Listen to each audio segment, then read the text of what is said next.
My name is Emily Carter, and I used to believe that the most embarrassing moment of my life was tripping in front of my entire high school during graduation. I was wrong. Because nothing could compare to the night I accidentally went on a date with the wrong man. And then my real date walked in. It happened on a Friday evening in downtown Chicago, inside a small Italian restaurant called Bella Vita. It was the kind of place that looked expensive even before you saw the menu. Warm yellow lights, white tablecloths, soft piano music. Couples leaning across tables like they were inside a movie. And then there was me. Standing near the entrance, fixing my dress for the 5th time, trying to look calm while my heart beat like I had just run a marathon.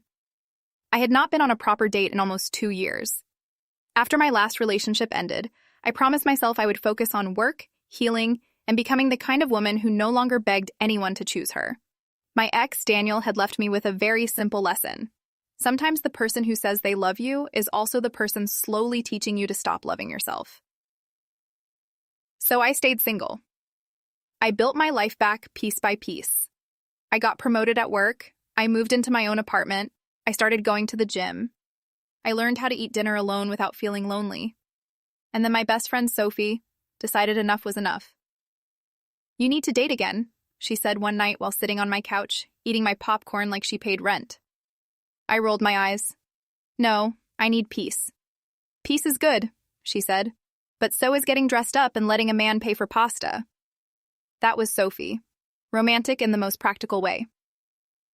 A week later, she set me up with a man named Mark Reynolds.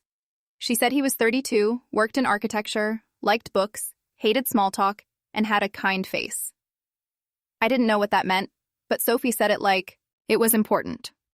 She showed me his picture. Brown hair, clean-shaven, blue shirt, friendly smile, the kind of man who looks like he would hold doors open and remember your coffee order. Not my usual type, but maybe that was the point. My usual type had given me trust issues, so I agreed. Sophie handled everything. She gave Mark my number, he texted me, and after 3 days of polite conversation, we decided to meet at Bella Vita on Friday at 7. He said he would wear a navy blazer. I said I would wear a green dress. Simple. Clear. Impossible to mess up. Or so I thought. I arrived 10 minutes early because I'm the kind of person who treats being late like a moral failure. I checked my phone at 50 p.m. No message from Mark. I looked around the restaurant. Near the window, a man stood up from a table for 2. He had brown hair. He was wearing a navy blazer, and when he saw me in my green dress, he smiled. My nerves immediately took over. That had to be him. I walked toward him, smiling like I was not internally screaming. "Hi," I said. "Mark?" He hesitated for less than half a second. Then he smiled wider. "Emily?" "Yes," I said, relieved. He stepped forward and gave me a polite hug. "I'm glad you made it," he said.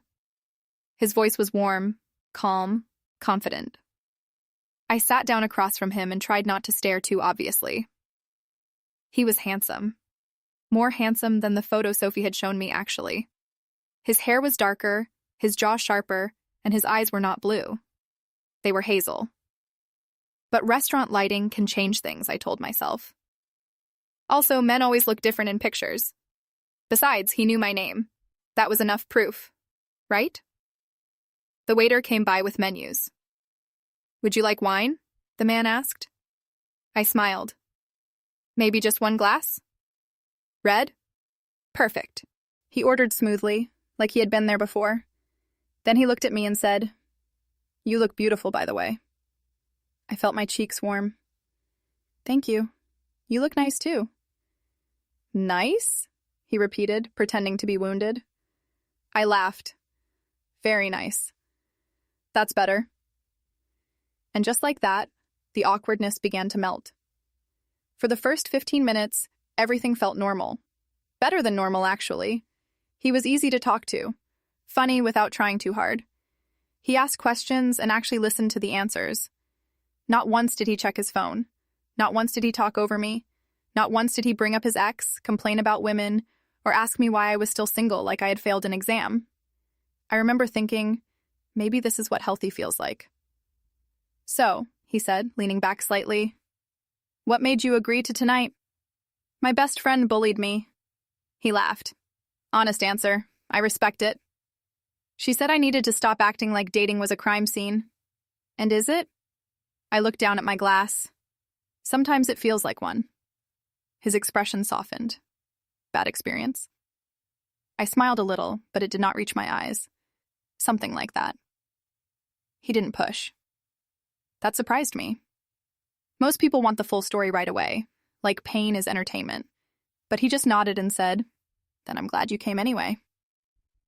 Something about that sentence settled inside me. I looked at him properly for the first time. There was kindness in his face. Not loud kindness. Not performative kindness. Quiet kindness. Maybe Sophie had been right. Maybe he did have a kind face. The waiter brought bread and olive oil. He reached for the basket at the same time I did, and our fingers brushed. Small moment. Ridiculous moment. But my heart noticed. He smiled. I looked away, pretending to study the menu. "What are you thinking of ordering?" he asked. "The mushroom ravioli? Good choice. You've had it?" "No," he said. "But you said it with confidence, so now I trust it." I laughed again. By the time our food arrived, I had stopped being nervous. We talked about work. He said he worked in design, mostly commercial projects. That sounded close enough to architecture, so I did not question it. He asked about my job in marketing, and somehow he made even campaign analytics sound interesting, because he actually cared about what I was saying. Then we talked about family. I told him about my younger brother Josh, who still called me whenever he had to cook something more complicated than toast. He told me he had a sister named Claire, who had just had a baby. When he spoke about his niece, his whole face changed. That was when I thought, oh no, I like him. Not in a dramatic love-at-first-sight way, but in a quiet, dangerous way. The kind of liking that makes you imagine a second date before the first one is finished. Then, halfway through dinner, my phone buzzed. It was Sophie. "How's Mark? Is he cute? Are you alive?" I smiled and typed quickly under the table. "He's actually great. Like, surprisingly great." She replied immediately. "See? I know men." I almost laughed out loud. The man across from me raised an eyebrow. "Good news?" My friend checking if I escaped through the bathroom window. "Did you consider it? At first? And now?" I looked at him. His eyes held mine. "No," I said softly. "Not now." For a second, the air changed. It was just 1 second. But it was enough. He smiled, slower this time. And I thought, maybe tonight was the beginning of something. That was the exact moment the universe decided to humble me. The restaurant door opened. I did not notice at first. I was too busy trying to decide whether I looked mysterious or just awkward while sipping wine. Then I heard someone say my name. "Emily?" I turned. A man stood near the entrance. Brown hair, clean-shaven. Blue sea, hurt, friendly smile, and over that blue shirt, a navy blazer. My stomach dropped, because I knew his face. Not kind of. Not maybe. I knew it from the photo Sophie had sent me. That man was Mark Reynolds. My real date. He looked from me to the man sitting across from me, then back to me. Confusion crossed his face first, then embarrassment, then something colder. My entire body went hot. The fork slipped from my hand and clattered against the plate. The man across from me turned around slowly. The two men stared at each other. I whispered, "Oh my God." Real Mark walked toward the table. "Emily?" he said again. I stood so quickly my chair scraped against the floor. I can explain." Could I? No. Not really. Because what explanation was there? "Sorry, I accidentally ate ravioli and emotionally connected with a stranger because he wore your blazer color?" Real Mark looked at the man at the table. "Who are you?" The man stood too. He looked calm, but I saw tension in his jaw. "I could ask you the same thing." "I'm Mark," Real Mark said. The room seemed to tilt. The man across from me looked at me. "You thought I was Mark?" His voice was quiet. Not angry. Worse. Hurt. I covered my mouth with my hand. "You're not?" He gave a short, humorless laugh. "No, I'm Nathan." Nathan. Not Mark. I had been sitting with the wrong man for almost an hour. I wanted the floor to open up and swallow me with the breadbasket. Real Mark's face hardened. "So you've been on my date with someone else?" "It was an accident," I said quickly. "I swear." He was wearing a navy blazer, and he knew my name, and I thought... "You thought he was me?" Mark said. "Yes." Nathan looked between us. Then he said, "Wait. You're Emily Carter?" I nodded, confused.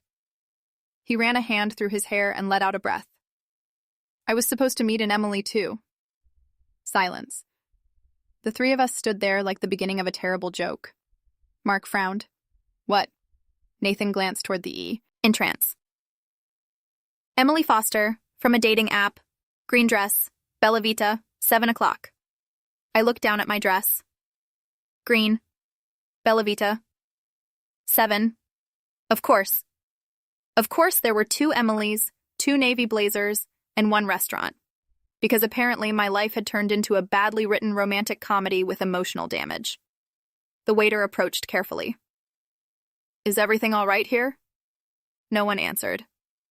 Finally, Nathan said, "Could we have a minute?" The waiter wisely disappeared. Real Mark looked at me with visible irritation. "I texted you that I was running 5 minutes late." I blinked. "You did?" I grabbed my phone. There it was. A message from Mark at 6:52. "Parking is terrible.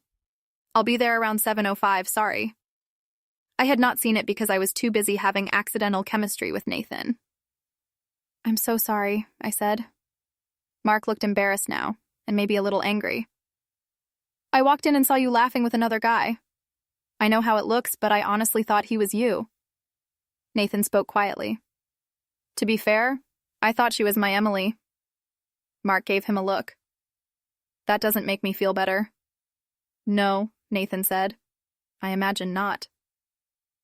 The whole restaurant was pretending not to watch us, which meant everyone was absolutely watching us. I felt tears pressing behind my eyes, but I refused to cry in public because of a seating error and 2 men named Not Enough. "I'm sorry," I said again, "to both of you. This is my fault." Nathan looked at me gently. "It's not entirely your fault." Mark sighed and looked away. That was when another woman walked into the restaurant. She was tall, blonde, wearing a bright green dress. She stopped near the host stand and looked around. Nathan's face changed. "That's probably my actual date." I almost laughed. Not because it was funny, because my nervous system had given up. The blonde woman saw Nathan and waved. Then she saw me. Then Mark. Then the half-eaten dinner. Her smile disappeared. She walked over slowly. "Nathan?" He cleared his throat. "Emily Foster?" "Yes." He nodded. "I think there's been a misunderstanding." She looked at me. "You're also Emily?" I gave a weak wave. "Unfortunately." For a moment, nobody spoke. Then Emily Foster looked at the table, the wine, the food, and Nathan standing beside me like we had just been caught in an affair. Her expression tightened. "So you started without me?" Nathan said, "I thought she was you." She looked at me again. "In that dress?" I glanced down. "Yes. I guess we both chose green." She laughed once, sharp and cold. "Great." Then Mark said, "And I'm her actual date." Emily Foster's mouth opened slightly. The situation had become so awkward that it almost deserved background music. I wanted to apologize to everyone again, but apologies were starting to feel useless. Emily Foster folded her arms. "So what now?" "Good question. What now?" My real date was standing there angry. Nathan's real date was standing there offended. Nathan looked conflicted. And I stood in the middle of it all, realizing the best date I had been on in years had not even been mine. Mark finally looked at me. Do you still want to have dinner? His question should have relieved me. This was the plan, after all. Mark and me. That was why I came. But I looked at him and felt nothing. Not dislike. Not rejection. Just nothing. Because for the past hour, the person I had opened up to, laughed with, and felt safe around was Nathan. The wrong man, the wrong date, the wrong everything. But feelings do not care about correct reservations. I swallowed. I don't know, I admitted. Mark stared at me. You don't know? I hated myself for saying it, but lying would have been worse. I'm sorry. His face changed. Now the hurt was clear, and I felt awful. He had done nothing wrong. He showed up, and I was already halfway through dinner with another man. He nodded slowly. Wow. Mark, I really am sorry. He looked at Nathan. Congratulations, I guess. Nathan said, That's not what this is. Mark laughed under his breath. Sure looks like it. Then he turned and walked out. I watched him leave, guilt twisting in my chest. Emily Foster looked at Nathan. And you? Nathan looked at her, then at the table, then at me. He seemed torn, but Emily Foster answered for him. You know what? Don't bother.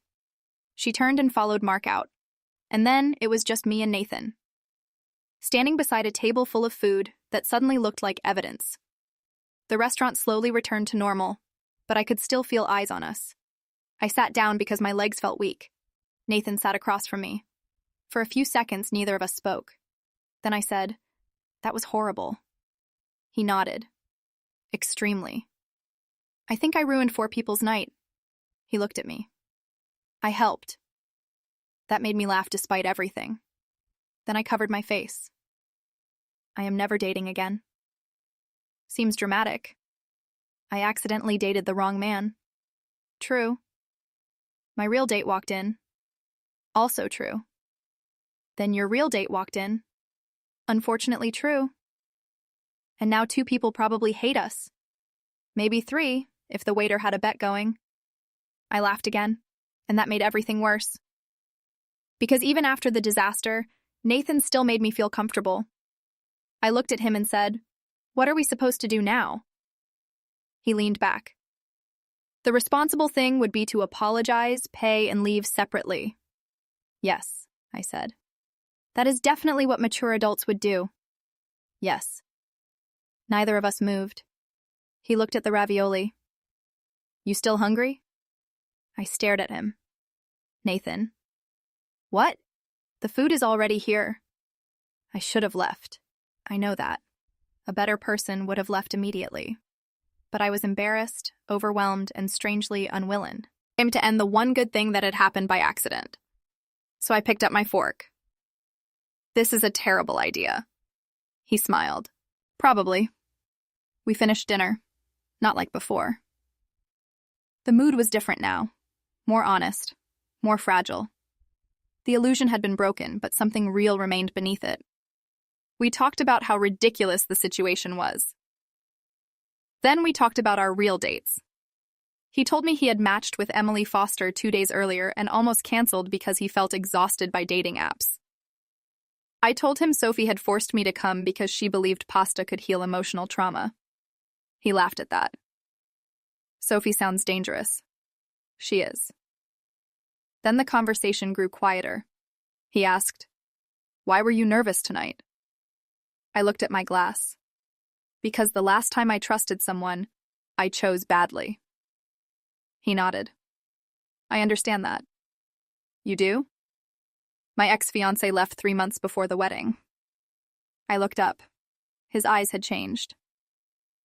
She said she needed space, he continued.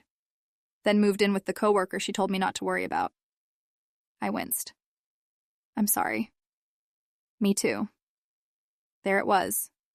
The invisible wound between us. Different stories. Same kind of pain. Maybe that was why talking to him had felt easy. Sometimes broken people recognize the quiet in each other, not because they want to be saved, but because they know what it costs to survive. After dinner, Nathan paid before I could argue. I told him that was not fair. He said, "Technically, I invited the wrong woman to dinner. My mistake." I said, "Technically, I stayed after finding out you were the wrong man. My mistake." He smiled. Then we're both guilty. Outside, the city was cold and bright. Cars moved through wet streets, headlights shining on the pavement. For a moment, we stood under the restaurant awning, not knowing how to say goodbye. "I should probably go," I said. "Yeah." Neither of us moved. Then he said, "Emily." I looked at him. "I know this started as a mistake, and I know two people are probably telling their friends a very different version of this story right now." I smiled weakly. "Definitely. But I had a good time with you." My heart did that stupid little jump again. "I had a good time too." He hesitated. "I'd like to see you again, on purpose this time." The sentence should have made me happy. Instead, it scared me. Because hope is terrifying after heartbreak. I looked away. "Nathan, I don't know if that's a good idea." "Because of Mark?" "Because of all of it. Because this is messy. Because maybe we only connected because we thought we were supposed to." He nodded slowly. "Maybe. And maybe tomorrow this will feel like a weird story, not a beginning." "Maybe," he said again. He did not pressure me. He did not argue. He simply pulled out his phone and said, "Then I'll give you my number. You can decide when you're not standing in the cold after the strangest first date in history." I smiled. "That sounds fair." I entered my number. He called me so I would have his. Then we said goodbye. No hug, no dramatic kiss. Just a look that lasted a little too long. And then I went home. Sophie called before I even changed out of my dress. "So," she screamed, "how is Mark?" I collapsed onto my bed. "You should sit down." "I am sitting." "Maybe lie down." After I told her everything, there was a long silence. Then she burst out laughing so hard she started coughing. "This is not funny," I said. "Emily, this is the funniest disaster I have ever heard." I humiliated myself. "You accidentally found better chemistry with the wrong man. That is not humiliation. That is destiny with bad administration." "Sophie." "What? Are you going to see him again?" "I don't know." "Yes, you do." "No, I don't." "Did you like him?" I stared at the ceiling. "Yes." "Did he like you?" "I think so." "Then what's the problem?" I closed my eyes. "The problem is I'm scared." Her voice softened. "Of him?" "No, of choosing wrong again." Sophie was quiet for a moment. Then she said, "You're not the same woman who chose Daniel." I swallowed. "I feel like her sometimes." "But you're not. She ignored red flags because she wanted love. You notice everything now because you learned.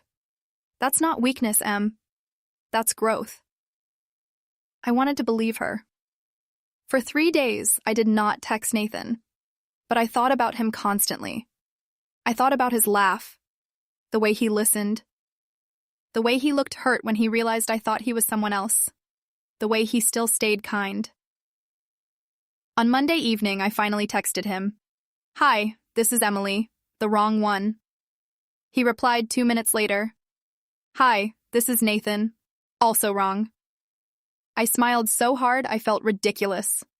We started talking, carefully at first, then easily. A week later, he asked me to coffee.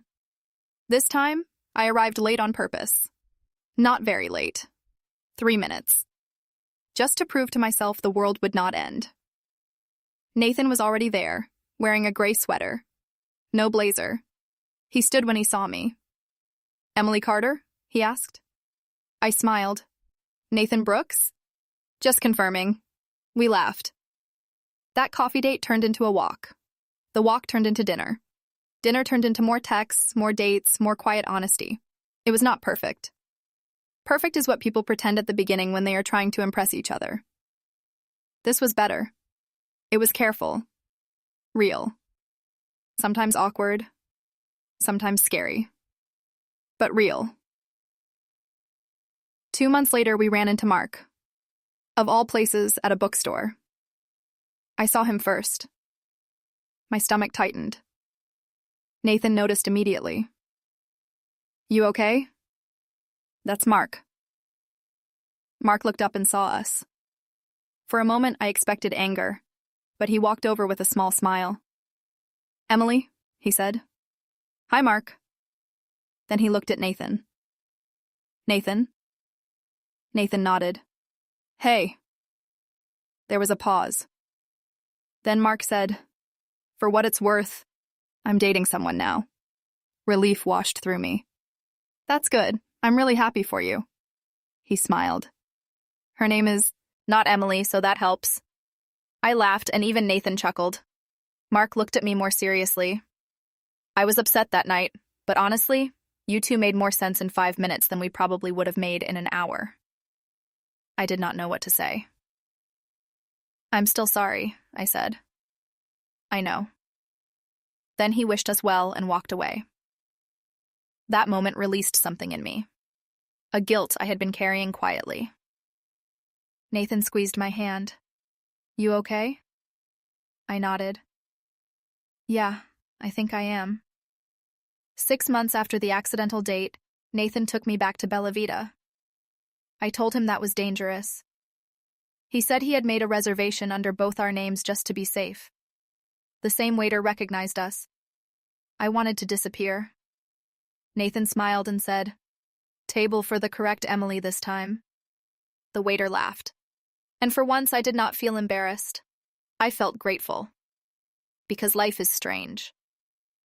Sometimes it breaks you in ways you never deserved.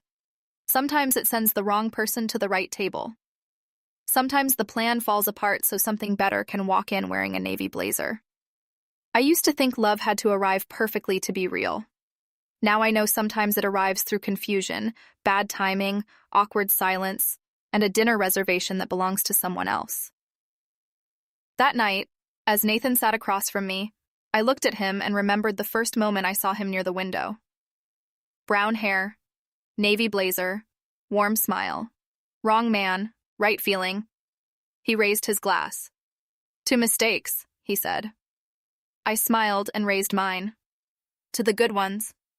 And for the first time in a long time, I was not afraid of the future. Because I had learned something important. Sometimes the wrong turn is not the end of the road.